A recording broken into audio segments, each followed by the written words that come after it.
मैं पराग सिंघल आगरा से। आज मैं बनारस में हूँ। बाबा के विश्वनाथ जी के दर्शन हुए।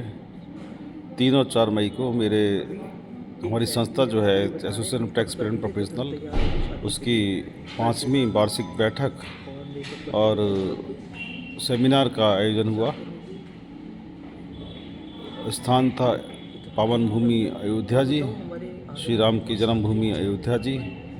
और मेरे माननीय सदस्यों के सहयोग से काफ़ी सफल इस कार्यक्रम की सफलता का श्रेय मैं सब साथियों को दूंगा, आयोजकों को दूंगा।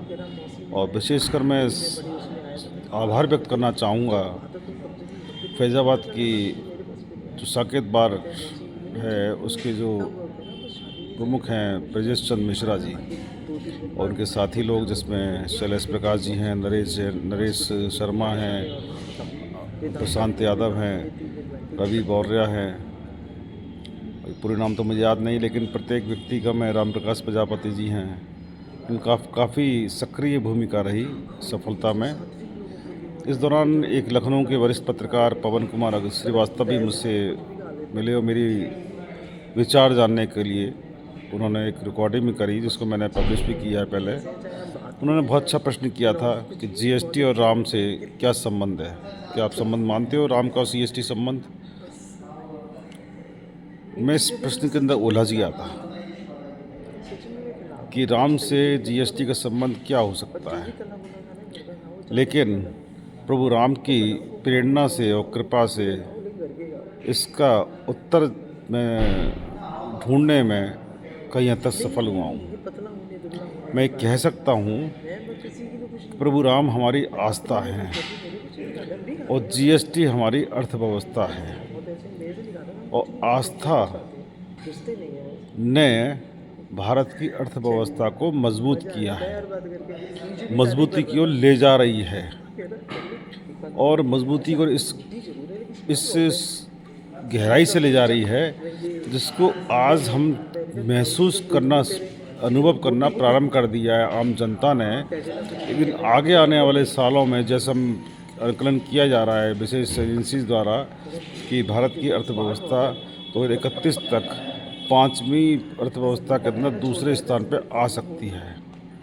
इसका उदाहरण मैं दे सकता हूँ कि प्रभु राम का मंदिर का निर्माण जब शुरू प्रारंभ हुआ और इसके भव्य प्रतिमा का अनावरण हुआ 22 जनवरी 23 को, जहाँ तक 23 ही थी मुझे जहाँ तक ध्यान है, उसके बाद से आज तक भारत उत्तर प्रदेश राज्य में जो अयोध्या स्थित है, अयोध्या उत्तर प्रदेश की आबादी लगभग 25 करोड़ की है, लेकिन आबादी के सापेक्ष में 4 गुनी जनता पूरे देश से अयोध्या जी के दर्शन कर चुकी है।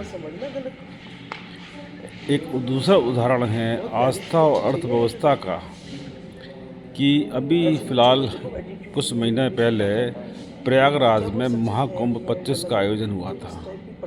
इसमें विशेषज्ञों ने रिपोर्ट्स दी थी कि 65 करोड़ लोगों ने स्नान किया। आप सोच सकते हैं कि 35 करोड़ लोग स्नान करने आएंगे पूरे देश से, तो अर्थव्यवस्था के अंदर कितने पल रहेंगे, कितनी मजबूत होगी, इसके बारे में आप स्वयं ही आकलन कर सकते हैं। तो भाई पवन जी, मैंने आपका प्रश्न ढूंढ लिया है और मैं आपको ये उत्तर दे रहा हूँ कि प्रभु राम हमारी आस्था हैं और जीएसटी हमारी अर्थव्यवस्था है। और आस्था और अर्थव्यवस्था दोनों जब एक हो गई हैं, आपस में सहयोगी हो गई हैं, तो हमारी अर्थव्यवस्था भी मजबूत हो रही है और आस्था भी मजबूत हो रही है।